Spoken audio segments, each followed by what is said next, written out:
Música, éxitos y pura magia, esa que tenemos en Colombia y que conquista a pesar de tantas dificultades a propios y extraños. Esta mujer que cumplió en julio 91 años tiene una alta cuota de responsabilidad en la infancia de 3 generaciones aquí en nuestro país. Sí, esta chilena es la autora, óiganme bien, del disco más vendido en toda nuestra historia.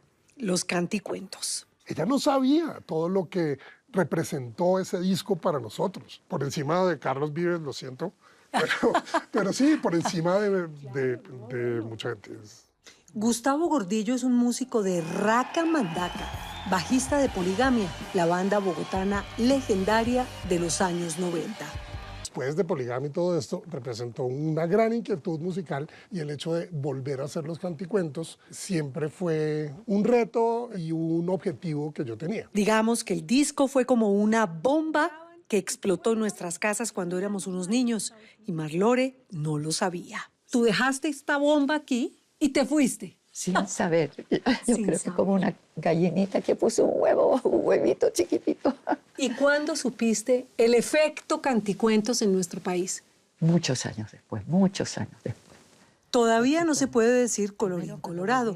El principio de este y otros cuentos empezó en Santiago de Chile, debajo de un piano. Mi mamá era concertista y alumna de Claudia Rao, que es un pianista chileno muy famoso. Entonces, cuando ella recibía sus lecciones en la casa, yo me metía debajo del piano. Ajá. Y ahí escuchaba, y siempre muy musical. Ella estudió periodismo, pero cuando se casó y empezaron a llegar los hijos, decidió dedicarse por completo a la música. Abrimos una pequeña escuelita musical muy en la casa, nomás era muy sencilla, y era para hacer iniciación musical infantil. O sea, ahí empecé a inventar canciones para lo que necesitaba enseñarle a los niños. A leer. Solfeo, leer música, ritmo. Y como me encantaban a mí los cuentos de chica, el cuento para mí es lo más principal, porque capta la historia que atención. estás contando. La historia. Es siempre difícil dejar la patria. Sí. Duele el corazón, pero también es una esperanza, ¿no?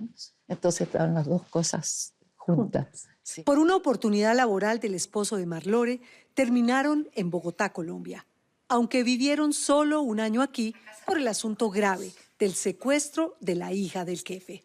Aparte del drama, para Marlore fue una sorpresa, una aventura todo en Colombia.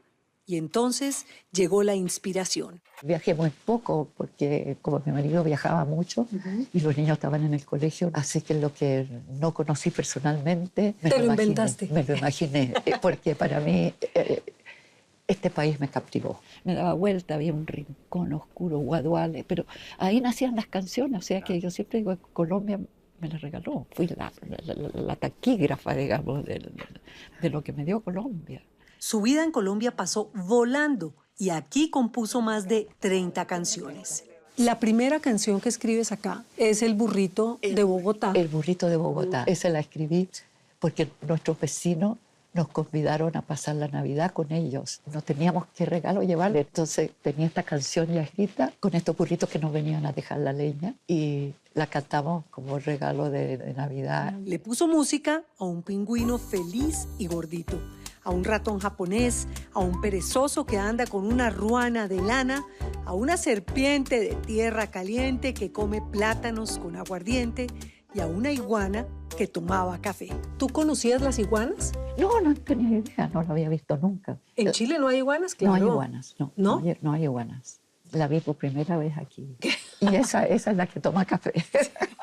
Con sus composiciones entre la maleta, regresaron a Missouri y en la cocina de su casa grabó las canciones que había compuesto aquí y mandó la cinta a un contacto que tenía en Medellín, como quien tira una botella al mar. Los niños chiquitos cantando canticuentos en una grabadora vieja. Vieja, de una cosita así que hacía... Y colgábamos el micrófono, ¿te acuerdas? De la luz de la cocina, colgábamos el micrófono de aquellos tiempos, en el año 75. Era. ¿La bruja loca? Sí. Codiscos dijo que sí y trajo entonces a Marlore con sus hijos a grabar a Medellín. ¡Qué bien! El disco en Colombia salió con esa tapa roja que está en nuestros recuerdos, con el trencito cañero y la bruja loca y los demás animales, y aquí se regó como la pólvora. Graban y te vuelves a ir a tu vida normal, a Estados Unidos. A Estados Unidos volví. 1, 2, 3. Gustavo y muchos niños cantábamos sin parar sus canciones y escuchábamos hasta el cansancio ese disco rojo que poníamos a bailar en un tocadiscos debajo de una aguja. Nadie me conocía, se conocía la música, pero a mí no. Hace años que el sur del Pacífico colombiano suele aparecer en las noticias gracias a un producto que no tiene a sus habitantes nada contentos, la cocaína. Pero hay otro producto en el Pacífico, un producto con calidad de exportación, que no solo pone a la gente orgullosa, sino que está teniendo mucho éxito por fuera. La música. Estamos aportando a que los jóvenes vean en el arte una manera de huirle al conflicto. ¿Con qué armas? Con los instrumentos, con el bombo, con la marimba.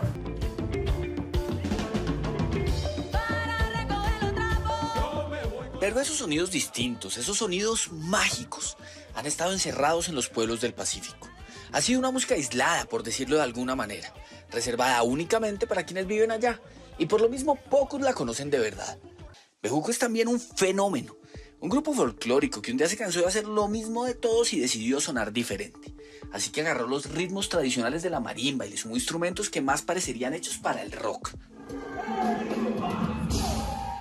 Mantengamos el sonido tradicional, pero hay que meterle otras aromáticas a esto, otras hierbas. ¿Y qué hierbas le metieron? Le metimos guitarra eléctrica. Le metieron guitarra eléctrica y batería y bajo y otros condimentos que le dan el sabor, como el cilantro cimarrón y la chinyagua y el llantel. Como que hay un diálogo muy respetuoso entre buscar una forma de afrobeat para el Pacífico, que eso no se había hecho. Edwin Jiménez es uno de los creadores de Bejuco. Repite que no solo lleva la música del Pacífico en la sangre, sino también en las manos y en los pies. Su tío era luthier, maestro marimbero, y el pequeño Edwin se sentaba horas a verlo pulir la madera para los instrumentos. Desde entonces, siempre le gustaron más los sonidos ancestrales que los dembows de moda. Fue donde entra al Pacífico el reggaetón fuerte. Entonces, claro, los jóvenes estaban más para el reggaetón que para su música, que ese legado que nos dejaron nuestros ancestros. ¿Y usted era un bicho raro? Yo era un bicho raro, porque los demás decían, no, esa música es de viejito. Igual que Berito, creció en uno de los barrios problemáticos de Tumaco, donde aprendió a respetar las fronteras invisibles y a callar cuando es necesario.